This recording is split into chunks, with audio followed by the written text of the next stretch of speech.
দিয়েছে কেন? সহিহ বুখারী একটা হাদিস দিয়েছে, হাদিস নাম্বার 100।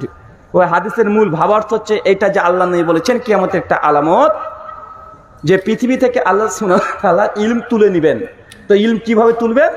হাক্কানি আলেমদেরকে তুলে নেবেন, আর মূর্খদের কাছে মানুষ প্রশ্ন জিজ্ঞাসা করবে, জাহেলদের কাছে প্রশ্ন জিজ্ঞাসা করবে, আর জাহেলরা তার উত্তর দেবেন। এই হাদিসটা আমাদের জন্য পেশ করেছে।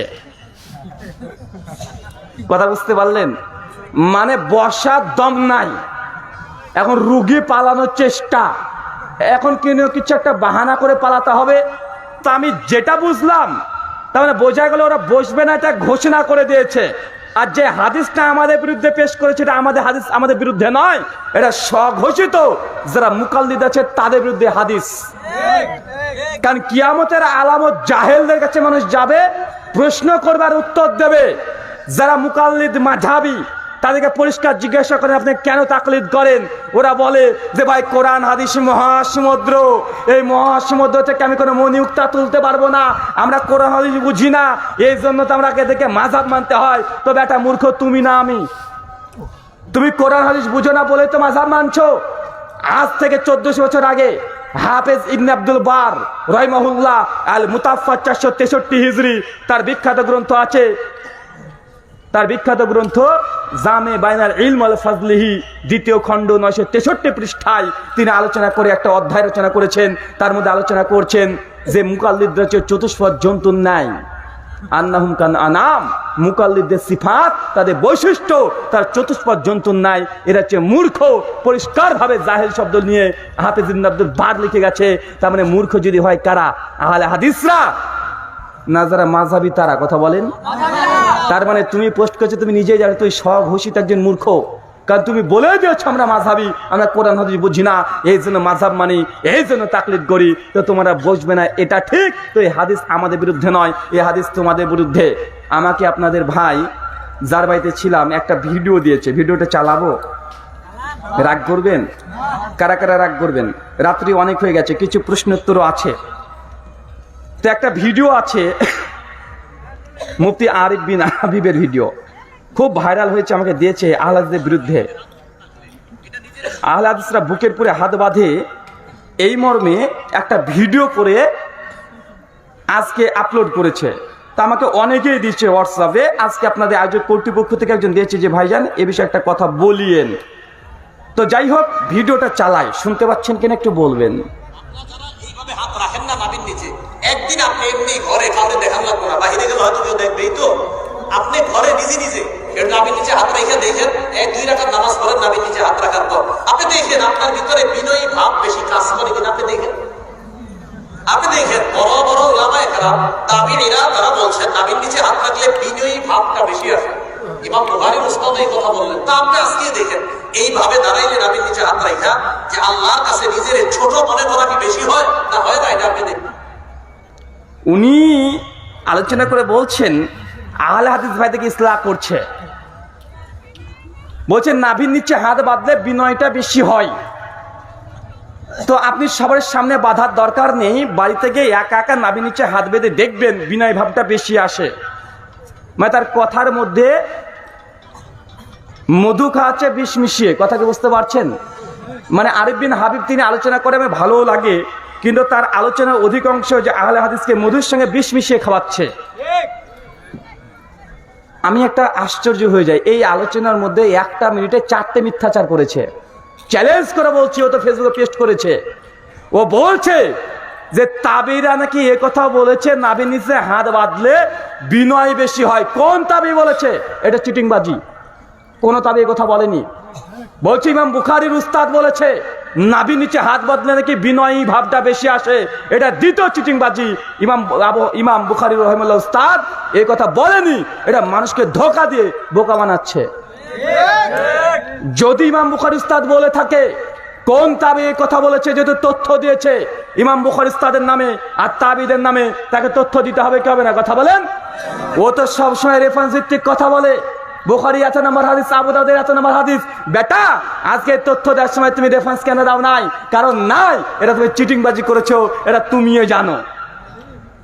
2, ও বলছে নাভির নিচে হাত বাঁধলে নাকি বিনয় বেশি আসে। তার জন্য আহলে হাদিসকে বলছে ভাইজান আপনি ঘরে গিয়ে লুকিয়ে লুকিয়ে একা বেঁধে দেখবেন নাভির নিচে বিনয় ভাবটা বেশি আসবে। বেটা আহলে হাদিসকে বলার দরকার নেই, তোমাকে আমি বলছি। তুমি তোমার স্ত্রীর কাছে চলে যাবে আর বলবে বলো তো বুকের উপরে হাত বাঁধলে বিনয় বেশি আসে না কম আসে? কারণ তোমার স্ত্রী তো বুকের উপরে হাত বাঁধে। তোমাকে হাত বাঁধতে বলছি না, তোমার মায়ের কাছে যাবে, তোমার স্ত্রীর কাছে যাবে, বোনের কাছে যাবে, তোমার শাশুড়ি মার কাছে গিয়ে জিজ্ঞাসা করে নেবে যে বুকের উপরে হাত বাঁধলে বিনয়িতা আসে না ভণ্ডামি আসে। যদি তোমার বউ আর বেটি যদি বলে দেয় ভণ্ডামি আসে, আচ্ছা ঠিক আছে, তোমার বউ বেটি ভণ্ডামি করছে। চতুর্থ কথা, এই যে কথাটা বলেছে না যে নাভির নিচে হাত বাঁধলে বিনয়ী ভাব বেশি আসে, এটা ডাইরেক্ট মিথ্যা কথা। ভাই মানুষের যখন বিনয়ী ভাব দেখায় কি করে?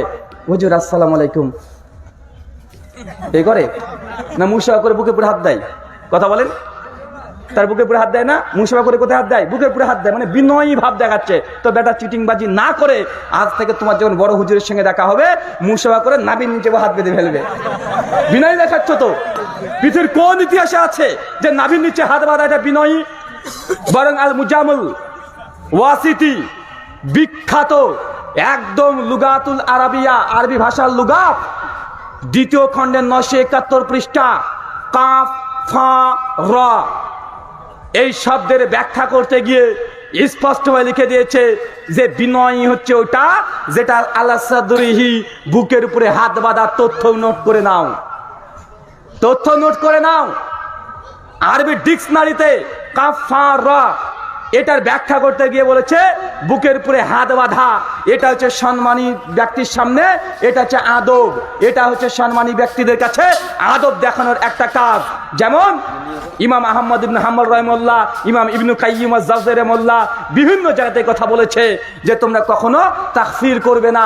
এই তাকফির করার অর্থ করতে গিয়ে তিনি বলেছেন যে বাম হাতের উপরে ডান হাত রেখে গায়রুল্লাহর সামনে দাঁড়িয়ে বিনয় ভাবে মাথাটাকে নিচু করে দাঁড়াকে বলা হয় এই তাকফির।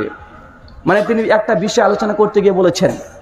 তো যতগুলো আরবি লুগাত আছে আপনি একবার খুলে দেখেন, নাভির নিচে হাত বাঁধাকে দুনিয়ার কেউ হানাফি মাযহাবের ফিকহ ছাড়া কেউ বলেনি যে সম্মান, বরং বুকের উপরে হাত বাঁধাকে একদম ডিকশনারি লুগাত থেকে এর প্রমাণ একাধিক আছে। যেমনটা দুটো দিলাম, এটা আছে। মানে তারা যে এই বুকের উপরে হাত না বাঁধার জন্য কত রকমের যে চিটিংবাজি শুরু করেছে ভাইজান, আমি যদি একটা একটা করে দেখাতে শুরু করি অনেকগুলো দেখাতে পারবো। রেজাউল করিম আবরার আপনাদের বাংলাদেশের বিখ্যাত আলোচক, বিখ্যাত মাযহাবী বক্তা, আহলে হাদিস বিদ্বেষী, তিনি বলতে চাচ্ছেন এই হচ্ছে তার বই। তার বই দেখেছেন? আমি জানতাম না তার বই আছে। তো যখন মুজাফফর বিন মুহসিনের বই নিয়ে তো লাফালাফি করছে, শেখ আব্দুর রাজ্জাক বিন ইউসুফের বই নিয়ে তো লাফালাফি করছে, আহলে হাদিসদের লেখকদের বই নিয়ে স্টেজে গিয়ে জালসা করছে, তো আমি তখন একটু তালাশ করলাম যে তার লেখা কোনো বই আছে কি না। তো করতে করতে ইন্ডিয়া থেকে আমি সার্চ দিলাম রকমারিতে। রকমারিতে বই আছে না ভাই? রকমারিতে তার নাম লিখে সার্চ করলাম, দেখলাম তার বই লিস্ট চলে আসলো। দেখলাম আপনি কিভাবে নামাজ পড়বেন এই বইটা পেয়ে গেলাম। সঙ্গে সঙ্গে আমাদের আবু আসি ভাই আছে, এই দেখেন লাল দাড়ি, ও কিন্তু চাচা না ভাই, দাড়ি দেখে মনে হতে পারে অনেক বয়স, বেশি বয়স না, এমনি স্টাইল করার জন্য কালো দাড়িকে লাল করেছে, বয়স বেশি না। তা আমি ভাইজানকে বললাম ভাইজান দ্রুত আপনি বইটা কেনেন। ভাইজান এখানে বসে আছে, দ্রুত বইটা কিনেছে। যখন কিনেছে পড়বো কিভাবে, পড়ার তো সময় পাচ্ছি না, কারণ বই তো আমার কাছে নাই, আমি ইন্ডিয়াতে আছি। আমি বললাম ভাইজান বইটা কিছু পোস্টটা 20-30 পৃষ্ঠার ছবি তুলে পাঠিয়ে দেন আমার কাছে। উনি মোবাইলে করে ছবি তুলে পাঠিয়ে দিয়েছেন, আমি ওখানে বসে বসে পড়েছি। পরবর্তী সময় বইটা একবার কিনলাম। তো বইটা পড়তে গিয়ে আমি অবাক হয়েছি। বেটা আহলে হাদিসদেরকে বলে দাজ্জাল ভাই, বলে না? তার এই বই আছে, নাভির নিচে হাত বাঁধতে হবে এই মর্মে টাটকা জাল হাদিস তৈরি করেছে। এবং আমি চ্যালেঞ্জ করেছি যে হাদিস যদি ও দেখাতে পারে, আমি কথা দিয়েছি আমি জিন্দগিতে মাইকে মুখ লাগাবো না। অন্য কোনো চ্যালেঞ্জ করিনি। আমি বলেছি তুমি যদি আমার সঙ্গে বাহাসে বসতে না চাও, মুনাজারা করতে না চাও, তোমার যদি ইগো প্রবলেম হয়, তুমি ফেসবুকে একটা পোস্ট লিখে দাও, তুমি ওই হাদিস নাম্বারটা দিয়ে স্ক্রিনশট পোস্ট করো।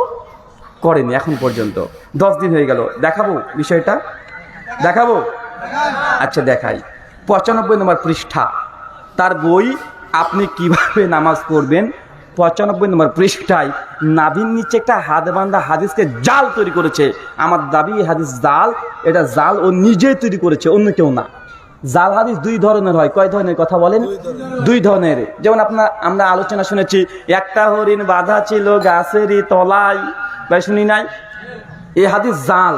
তবে ইসলামের ইতিহাসের গ্রন্থে আছে। আল বিদায়া ও নিহায়া খুলেন, পেয়ে যাবেন এর সনদ মতন। তারিখে দামেশ খুলেন, এর সনদ মতন পেয়ে যাবেন। দালাইলুন নবুয়াত লিল বাইহাকি খুলেন, এই হাদিসের সনদ মতন পেয়ে যাবেন। তবে মুহাদ্দিসগণ হাদিসটাকে, ঘটনাকে নিয়ে আসার পরে বলেছেন লা আসলালাহু, এই হাদিসের কোনো ভিত্তি নেই। জ্ঞান অর্জনের জন্য চীন দেশে যেতে হলেও যাও, বা এই হাদিস শুনেছি কি শুনি